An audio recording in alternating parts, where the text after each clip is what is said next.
pelacur itu kehendak Tuhan. Dibenarkan karena melakukan kehendak Tuhan. Dalam teks ini atau dalam tema ini sudah dia menunjukkan kepada diri kita sendiri bahwa setiap orang yang percaya dibenarkan karena melakukan kehendak Tuhan. Mereka bukan hanya beriman. Kalau kita sebagai orang Kristen, setiap orang Kristen harus berjuang untuk melakukan kehendak Tuhan dengan iman dan perbuatan. Maka semua itu dibenarkan oleh Tuhan. Nah, kadang-kadang kita berpikir, setelah kita berpikir bahwa saya sudah menjadi orang Kristen, tidak perlu saya tidak payah saya ke gereja, sebab saya sudah jadi orang Kristen. Itu adalah pandangan yang salah bagi kita. Sebagai orang Kristen, kita harus melakukan apa yang Tuhan perintahkan kepada kita. Bukan hanya kita berdiam diri, tetapi Tuhan mau agar kita melakukan menurut kehendak Tuhan di dalam kehidupan kita. Sehingga dia katakan bahwa setiap orang yang percaya, orang Kristen harus percaya, beriman dan melakukannya di dalam kehidupan kita. Jadi hari ini kita diperingati. Mungkin masa ini kita terlena bahwa kita sudah ada sudah ada sijil baptisan kita. Dia menyatakan bahwa saya sudah selamat, saya sudah menjadi orang Kristen. Ini buktinya. Tetapi Tuhan tidak melihat itu. Tuhan melihat perbuatan setiap orang yang percaya kepada Tuhan. Jadi perbuatan itu harus kita waspada, supaya perbuatan yang kita buat tidak menghukum hidup kita, tetapi akan memberikan kita kehidupan yang kekal di dalam kehidupan kita. Jadi hari ini kita diperingati agar kita tetap hidup dalam kebenaran. Hidup dalam kebenaran, kita melakukan apa yang diperintahkan oleh Tuhan kepada setiap orang yang percaya kepada Tuhan. Kita harus hidup dalam kebenaran di dalam kehidupan kita. Tanpa kebenaran, kita tidak akan memiliki kehidupan yang kekal dalam kehidupan kita. Jadi pada pagi ini kita belajar 3 hal kunci utama bagi kita, bagaimana kita dibenarkan karena melakukan kehendak Tuhan. Hal yang pertama, sebab iman tanpa perbuatan adalah mati, kata firman Tuhan. Tetapi iman disertai perbuatan, kita akan dibenarkan karena kita melakukan segala kehendak Tuhan. Kita akan diselamatkan hidup kita bersama-sama dengan Tuhan. Dan yang ketiga, hasil melakukan kehendak Tuhan, kita akan memiliki hidup yang kekal di dalam kehidupan seseorang orang percaya. Jadi kunci hidup melakukan kehendak Tuhan, 3 hal yang sangat penting bagi kita. Kita harus memperhatikan diri kita, karena selama hidup kita ini kita sudah melakukan kehendak Tuhan, atau kita hanya asal-asal menjadi orang Kristen. Kita adalah orang Kristen yang ikut-ikutan dalam kehidupan. Tapi hari ini kita harus mempersiapkan diri kita masing-masing. Sebab apa yang dalam dunia ini tidak akan menyelamatkan kita. Semuanya akan dibinasakan bersama-sama dengan dunia. Tetapi kita dibenarkan karena melakukan segala kebenaran firman Tuhan. Kita melakukan segala perintah-perintah Tuhan dalam kehidupan kita. Kalau kita ingat 10 hukum itu 10 dalam hukum Taurat dan 10 hukum. Ini banyak sekali kalau kita pikirkan. Tetapi setelah Yesus mati dan bangkit bagi kita, 10 hukum itu menjadi 2 saja. Yang pertama itu kasih. Kasihilah Tuhan Allahmu dengan segenap hatimu, dan kasihilah sesamamu seperti dirimu sendiri. Jadi kasih itu adalah dasar di dalam kehidupan kita. Mulai kasih kita kepada Tuhan, kita mengutamakan Tuhan dalam kehidupan kita, maka kita akan dibenarkan di dalam kehidupan kita.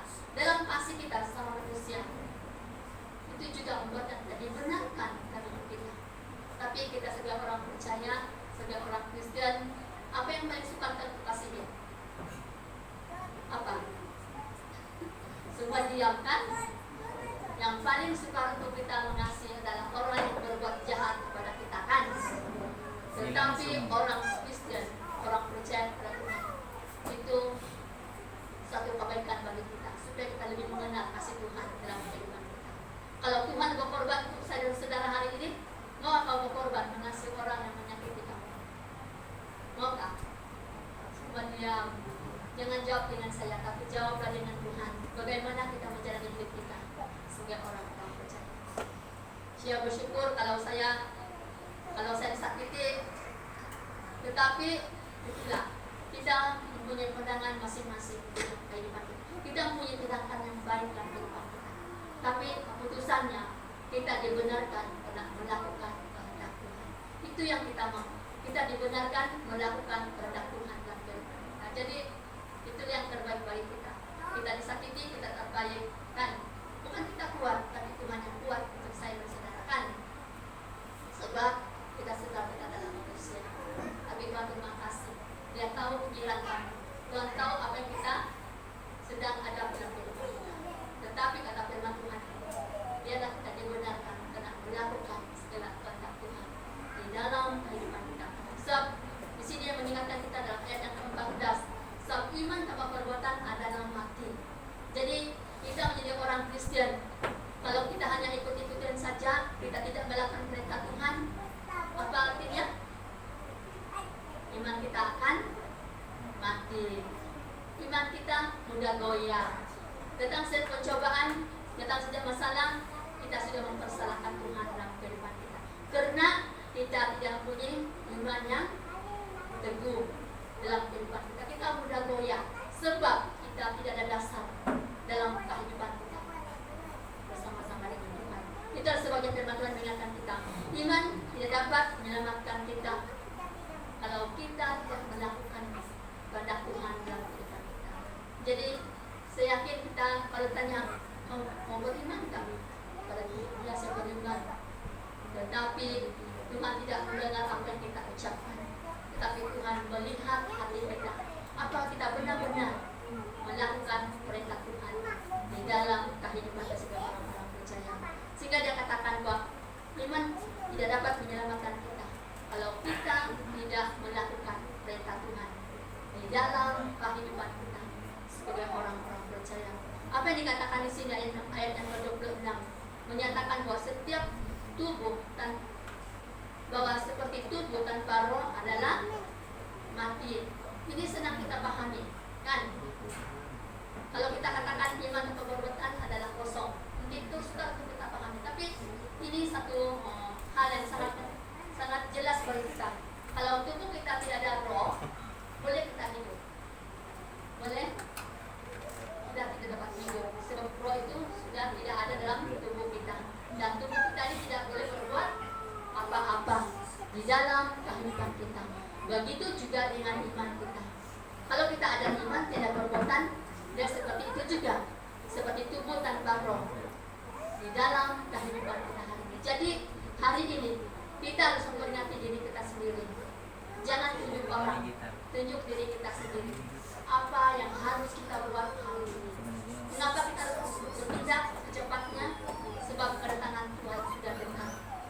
Dan Tuhan mau menyatakan kasih-Nya kepada orang-orang yang taat setia melakukan kebenaran firman Tuhan sepanjang hidupnya di muka bumi ini. Jadi ingatlah bahwa setiap orang yang percaya kepada Tuhan, mereka akan diberkati hidup mereka karena mereka dibenarkan karena melakukan kehendak Tuhan. Setiap hidup mereka Tuhan ada di dalam kehidupan mereka. Jadi hari ini mengapa kita ada di sini? Semuanya karena kasih karunia Tuhan yang diberikan bagi orang-orang yang percaya di dalam kehidupan kita. Jadi hari ini apapun yang terjadi dalam hidup kita, tetaplah melakukan kebenaran firman Tuhan. Sebab dia katakan di sini bahwa ayat yang ke-26 menyatakan bahwa seperti tubuh tanpa roh adalah mati, demikian juga iman tanpa perbuatan. Jadi apa yang terjadi dalam hidup kita? Semuanya tidak akan menyelamatkan kita. Semuanya adalah sia-sia dalam kehidupan kita sebagai orang-orang percaya. Jadi apa gunanya kita menjadi orang Kristen dan hebat melayani Tuhan sedangkan kita tidak melakukan perintah Tuhan dan kehendaknya di dalam kehidupan kita sebagai orang Kristen. Ingat, kita hebat di dunia, terlebih kita hebat di mana? di surga. Sebab hebat di dunia hanya sementara, tapi hebat di surga adalah kekal untuk selama-lamanya di dalam kehidupan kita sebagai orang-orang percaya. Jadi hari ini kita membuat pilihan untuk diri kita sendiri. Di mana kita hasad? Apa kita sudah hebat di dunia, tapi kita tidak hebat di surga? Macam mana sudah jadinya ya? Tapi hari ini peringatilah hidup kita. Biarlah kedua-duanya ada dalam pribadi kita sebagai orang-orang percaya. Kita hebat di dunia karena kita menjadi teladan bagi orang-orang sekeliling. Dan kita hebat di surga karena kita sudah melakukan kebenaran di dalam kehidupan kita sebagai orang-orang percaya. Jadi jangan sia-siakan waktu kita. Jangan sia-siakan usia kita hari ini. Sebab waktunya sudah dekat dengan Tuhan. Jadi marilah kita hargai setiap detik kehidupan kita dan tetaplah dibenarkan dengan melakukan kehendak Tuhan di dalam kehidupan kita berdasar. Dan dia katakan di sini bahwa di sini dia menyatakan bahwa semua yang kita perjuangkan selama ini adalah sia-sia. Jadi betul kan, kalau kita tidak hidup dengan kehendak Tuhan, apapun kita perjuangkan selama ini semuanya sia-sia. Kalau tanpa Tuhan bekerja di dalam kehidupan kita, tanpa Tuhan memberkati dalam setiap kehidupan kita, tidak mungkin kita boleh menikmatinya di dalam kehidupan kita orang-orang percaya. Tapi hari ini saya bersyukur kalau kita semua di sini kita menikmati apa yang kita kerjakan, apa yang kita usahakan, baik secara rohani bahkan jasmani, kita boleh menikmatinya di dalam kehidupan kita. Kita boleh merasakannya dalam kehidupan kita karena kita melakukannya menurut kehendak Tuhan, bukanlah kehendak kita sebagai manusia dalam kehidupan kita. Dan dia katakan di sini dalam Yakobus 2 ayat ke-19 ayat ke-20, iman dan perbuatan adalah kosong kata firman Tuhan. Jadi ingatlah, di saat kita mengalami berbagai cabaran, cobaan dalam kehidupan kita, pastikan iman kita itu tetap kokoh, tetap kuat. Jangan biarkan dikosongkan oleh hal-hal yang coba merosakkan hidup kita, yang coba mengomong-aminkan iman kita. Tetapi tetaplah melakukan segala kehendak Tuhan dengan tak setia di dalam kehidupan kita sebagai orang-orang percaya. Lalu dalam hal yang kedua, dibenarkan karena melakukan kehendak Tuhan. Ayat yang ke-21 dan ayat yang ke-25. Apa dikatakan di sini? Ayat yang ke-21. Ayat ke-21 menyatakan bukan Tuhan. Dia taat kepada perintah Tuhan pada waktu itu. Dan Abraham tidak menolak apa yang Tuhan suruh untuk dia melakukannya. Dia rela mempersembahkan anaknya di atas mezbah. Mezbah itu bukanlah sesuatu yang baik, karena anaknya harus dibakar, harus dipersembahkan kepada Tuhan. Tetapi Abraham tidak menolak apa yang diperintahkan Tuhan bagi dia. Sebaliknya dia taat melakukannya karena dia berpikir sekalipun anaknya Ishak menjadi korban di atas mezbah kebakaran, Abraham rela melakukannya untuk taat dan perintah Tuhan. Jadi hari ini kalau Tuhan memerintahkan kita untuk melakukan sesuatu, kita mau melakukannya, kita mau, mungkin kita berpikir 2 kali. Kalau itu sukar untuk kita lakukan, untuk berpikir 2 kali.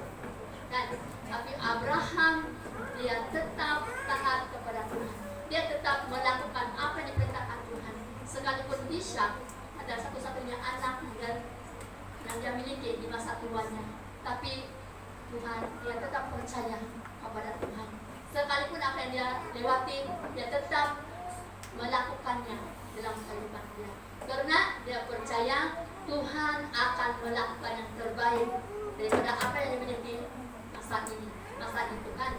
Jadi hari ini kita harus percaya bahwa apa yang kita miliki hari ini akan lebih baik lagi, akan ke depannya lagi kita miliki. Kita nikmati dalam kehidupan kita karena Tuhan menyediakan yang terbaik di dalam kehidupan kita sebagai orang-orang percaya. Jadi hari ini kalau Abraham dibenarkan karena melakukan perintah Tuhan, hari ini juga kita dibenarkan karena melakukan segala perintah Tuhan di dalam kehidupan kita sebagai orang-orang percaya. Kunci kuncinya harus tetap hidup dalam firman Tuhan, harus tetap melakukan perintah Tuhan dalam kehidupan kita, supaya kita tidak mudah goyah dengan keadaan dunia. Karena dunia ini indahnya, dunia ini baik semuanya, tetapi di ujungnya menuju pada kebinasaan.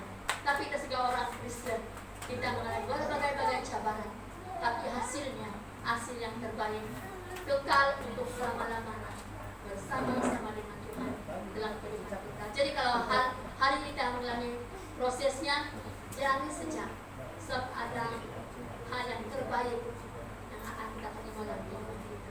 Jadi hari ini kalau Abraham dibenarkan karena melakukan perintah Tuhan, hari ini juga kita dibenarkan karena kita melakukan segala kehendak Tuhan di dalam kehidupan kita sebagai orang-orang percaya.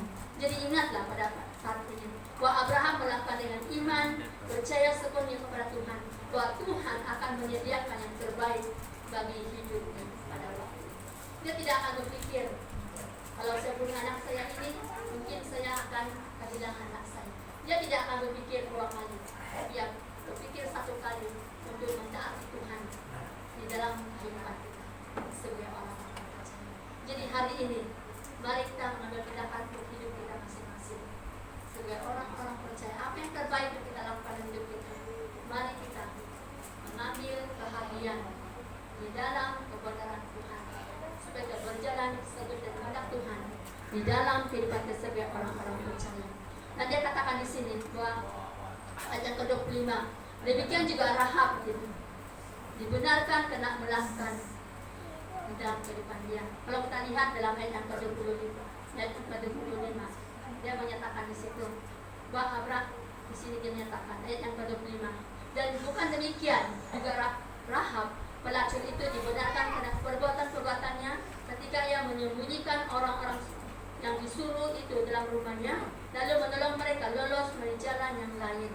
Kalau kita lihat, Rahab adalah seorang yang tidak baik kan? Dia adalah seorang yang tidak baik. Dia adalah seorang pelacur. Tetapi Tuhan memakai dia. Tuhan memakai dia untuk menyelamatkan ketiga peminta itu yang diutus untuk memintai pada waktu itu apa yang harus mereka datang untuk menyerang tempat itu. Tapi Tuhan memakai Rahab sekalipun dia adalah seorang pelacur. Jadi hari ini jangan perlu pikir, oh saya adalah orang yang berdosa, saya adalah orang yang tidak baik, saya seringkali melakukan apa yang tidak baik dalam kehidupan kita. Dan dalam kehidupan kita seringkali kita lakukan apa yang pahit, apa yang manis, itu yang kita menikmatikan dalam hidup kita. Tapi kata firman Tuhan ini, Tuhan tidak melihat sejahat manapun kita, seburuk apapun kita, Tuhan tetap memakai kita. Mengapa? Karena Tuhan mau menyelamatkan kita di dalam kehidupan segala orang-orang percaya. Jadi hari ini, bagaimanapun kehidupan kita, seburuk apapun pandangan orang lain, tetapi Tuhan tidak memandang kita. Tuhan melihat hati kita dan sungguh-sungguh melakukan kehendak Tuhan di dalam kehidupan kita pada saat ini. Jadi jangan sia-siakan hidup kita ini. Jangan sia-siakan umur kita di dunia ini. Karena waktunya singkat kata firman Tuhan kan. Tetapi kalau Rahab dipakai oleh Tuhan, mengapa kita tidak dipakai oleh Tuhan? Kalau kita menyerahkan hidup kita seperti tangan Tuhan, kalau kita mau berubah dan kita mau diubah dan kita mau melakukan kehendak Tuhan, pasti kita akan dibenarkan oleh karena perbuatan kita, oleh karena tindakan kita bersama-sama dengan Tuhan. Jadi hari ini peringati diri kita, mungkin masih ada hal-hal yang menghalang kita untuk melakukan perintah Tuhan, menghalang untuk kita dekat kepada Tuhan. Minta Tuhan ampuni kita, kembali bertobat dan tinggalkan itu dalam kehidupan kita. Dan Tuhan siap memulihkan kita. Tuhan siap memakai kita sebagai pelaku firman Tuhan di dalam kehidupan kita sebagai orang-orang percaya. Ingat, hidup kita ini adalah milik Tuhan. Dan segala sesuatu yang kita miliki, Tuhan percayakan untuk kita nikmati dalam kehidupan kita.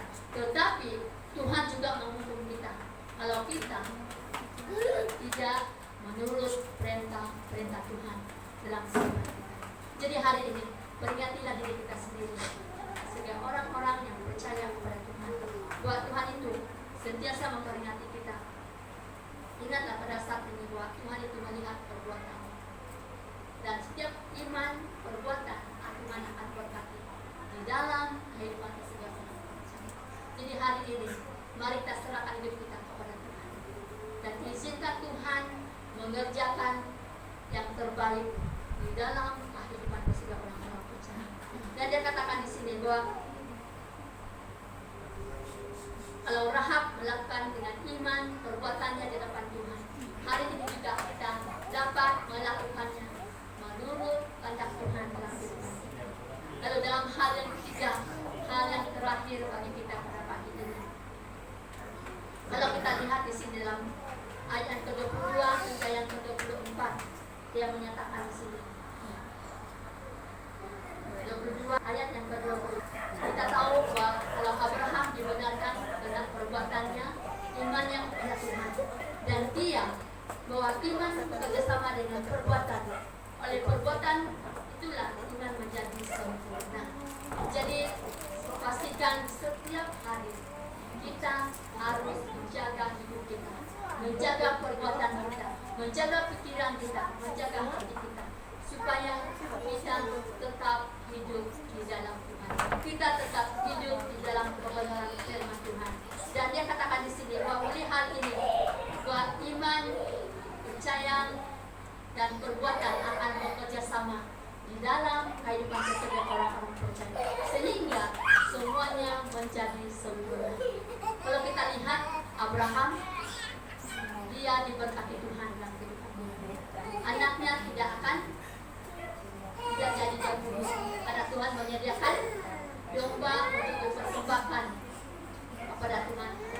Jadi ada satu hasil dari iman Abraham, hasil daripada dia membuat kebenaran bagi Tuhan dalam kehidupannya, sehingga anaknya tidak jadi dipersembahkan kepada Tuhan, tetapi Tuhan memberi domba sebagai persembahan harus dipersembahkan kepada Tuhan. Dan Rahab juga, dia juga diselamatkan daripada perbuatan-perbuatan yang tidak baik, yang tidak menyenangkan hati Tuhan. Tetapi apabila dia menyelamatkan 3 pemerintah itu, maka dia juga diselamatkan daripada kehidupan dia. Jadi hari ini kita akan menikmati hasil daripada kita melakukan kebenaran firman Tuhan. Kita akan menikmati berkat Tuhan di dalam kehidupan kita. Kita akan menikmati kesempurnaan iman kita sebagai orang-orang yang percaya di dalam kehidupan kita.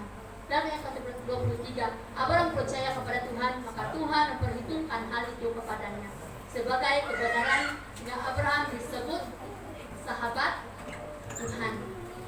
Karena Tuhan melihat perbuatan Abraham, dan perbuatan itu adalah perbuatan yang terbaik dalam pandangan Tuhan. Jadi hari ini kita bukanlah hamba, tetapi adalah sahabat-sahabat Tuhan yang tetap siap melakukan kebenaran firman Tuhan.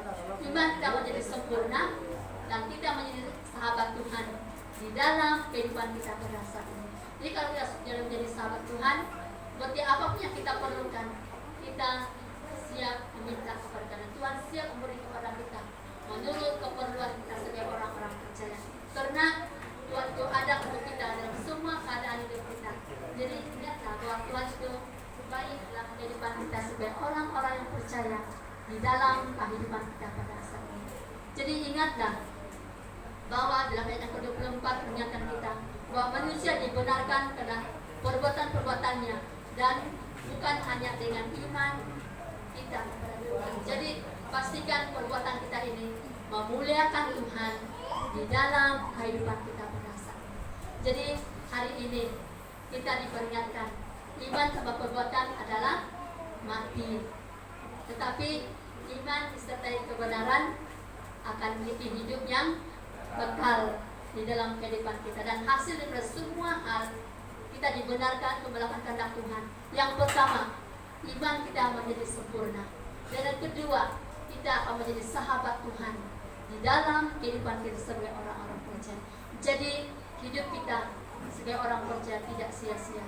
Pasti ada hasil yang tepat untuk hidup kita yang percaya kepada Tuhan. Oleh itu firman Tuhan ini, sebagai kesimpulan firman Tuhan kita pada pagi ini, mengingatkan kita bahwa kita akan dibenarkan karena melakukan kehendak Tuhan dan bukan kehendak kita sebagai manusia dalam kehidupan kita. Iman harus disertai dengan perbuatan kita sebagai orang yang percaya. Oleh itu firman Tuhan ini mengajak kita pada pagi ini, marilah kita tetap berjuang untuk melakukan segala perintah Tuhan itu dengan iman dan perbuatan, maka semuanya berjalan dengan kehendak Tuhan dan menjadi sempurna dalam hidup kita. Gunakanlah waktu yang Tuhan berikan di dalam kehidupan kita sebagai orang-orang percaya. Jadi firman Tuhan yang sampai di sini kita sama-sama berdiri bersama-sama dengan saya. Kita menyerahkan hidup kita sepenuhnya dalam tangan Tuhan. Biarlah kita hidup menurut kehendak Tuhan di dalam kehidupan. Mari kita berkati kepada Tuhan.